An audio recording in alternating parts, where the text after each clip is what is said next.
to know yourself is to know the oneness, right? So to know the oneness of all energy, right? So that includes everybody, right? Every person that God created. So that's why you forgive, because every person is of one energy, of that God energy, right? So they're all aspects of you. Every person is all aspects of you. And to know your whole self, right, is to know yourself in the eternal nature, is to know that oneness, right? So nobody's excluded from that oneness, right? And to know the oneness is to know the nature of the oneness, right? The holiness, the worthiness of that oneness, right? And that's eternally perfect, right? Eternally in a state of grace, right?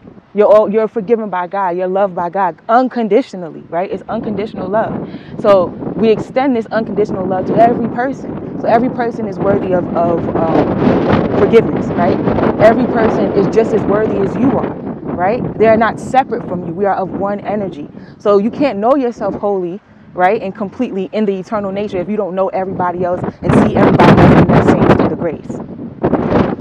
Like you, they are eternally holy and worthy of love, right? Of that unconditional love. So when we live from a place of eternity, we extend that same unconditional love. We extend that same grace. So no matter what is done, you see beyond the era of this illusion, right? You see beyond what is done on the physical and look to their eternal nature. That's the miracle right there. That's forgiveness, true forgiveness right there. You see their eternal nature rather than just seeing what they've done in this earthly realm.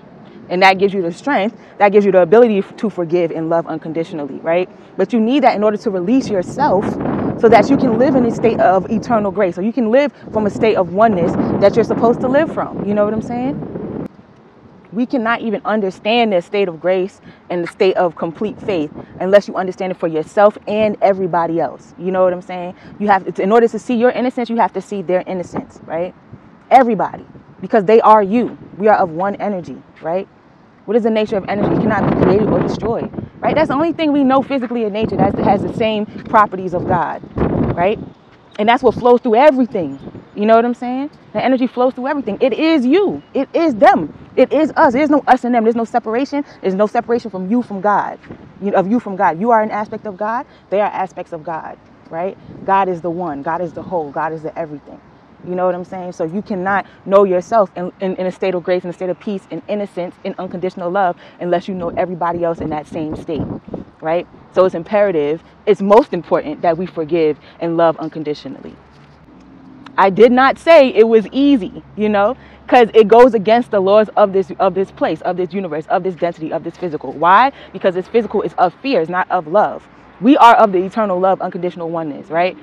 We are in a density, we are in a state of physicality that is opposite to that. That is fearful, that is of lovelessness. That's what fear is. If God is love and God is everything, lovelessness is everything that God is not, and that is fear, you know? And this fear shows up in different ways, you know what I'm saying? But in order to simplify all of that, you know, in the ways it shows up, we don't have to define. We know fear, shame, guilt, all of these things are perpetuated because of our of states of lovelessness, right? Things that we have, trauma that we have not faced in ourselves. That goes back to the trigger thing, right? Trauma that we have not faced that has built up, right? And then we project onto others. We project different feelings onto others. We feel like we cannot forgive, that we should have justice and this and that. Like, we're not leaving it up to God. We're taking it into our own hands and thinking we can get better, quote unquote, revenge. This person don't deserve this. Like, we're playing the role of God. When God said vengeance is mine, you know what I'm saying? Vengeance is his because God is going to balance everything out. You know what I'm saying? It is not up to you to seek vengeance, right? It is up to you to forgive so that you can seek balance, you know? And balance meaning coming back to the center, coming back to that oneness so you can have ease, right? And let God take care of the rest.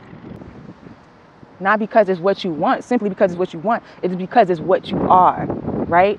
You are of the oneness. You are unconditional love. You are unconditionally loved. You are in a state of grace forever. And what is grace? The unearned favor of God. That is grace, right?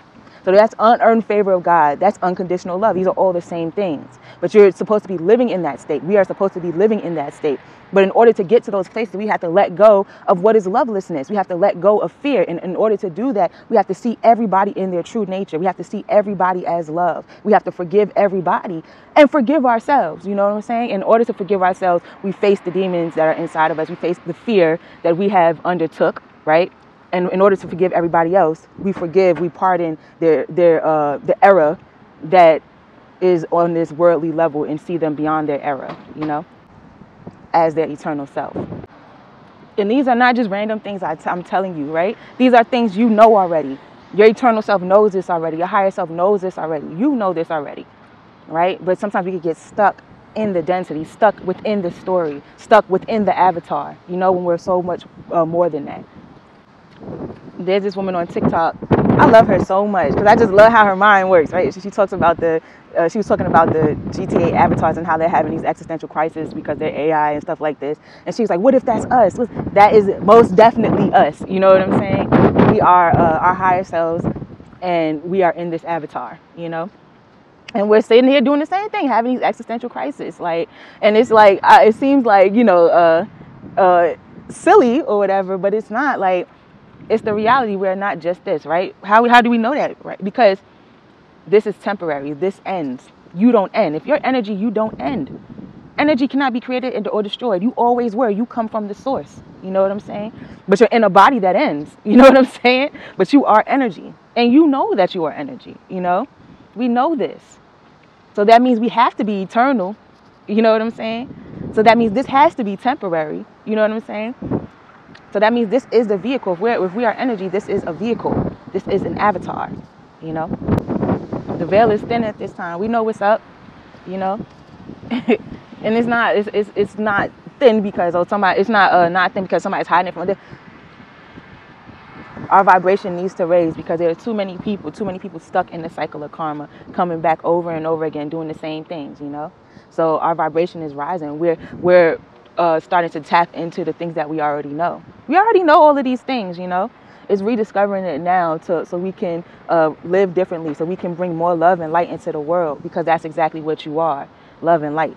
That's exactly what we are, love and light, all of us, So you deserve to live in a state of grace. You deserve to be loved, and you are all of these things. You just have to realize it. You just have to recognize it. And this comes with changing our perception of ourselves. And once we change our perception, our vibration rises and everything changes, right? You are mind. You are all mind. So what you believe, you create. So if we believe the truth about ourselves and we understand the truth about ourselves, we're going to create a world where we're living in our truth. So I was triggered last night. It brought me back into an old narrative. When I had already forgiven that thing, it brought me right back to it, right? It's not it brought me right back to it. I brought myself right back to it. Why? Because I was triggered. Then I got defensive, right? But that was good. That was good because it allowed me to recognize, to see, what you doing? You're not supposed to be in this state. You know what I'm saying? So what's really going on? What have you held on to? What are you really would you really just put yourself in? So whatever the issue was, I recognized it so that I can cleanse it, you know what I'm saying? And I cleansed it by coming back to the truth, right, of who I am, and whoever that was involved in that conflict in my mind, I cleansed my perception of them as well through forgiveness and realizing that they are aspects of me. They are just as innocent as me, you know what I'm saying? They are not held down, bogged down by any type of illusion in this world.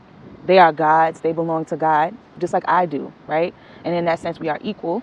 Right? And in that sense, we are equally loved, right? And in that sense, we can love each other as God loves us in a state of unconditional love, So you have that ability to always bring yourself back. Instead of going straight to shame or guilt or whatever of a situation, bring yourself back to the truth. You know what I'm saying? The truth of love, the truth of understanding who you are and who they are,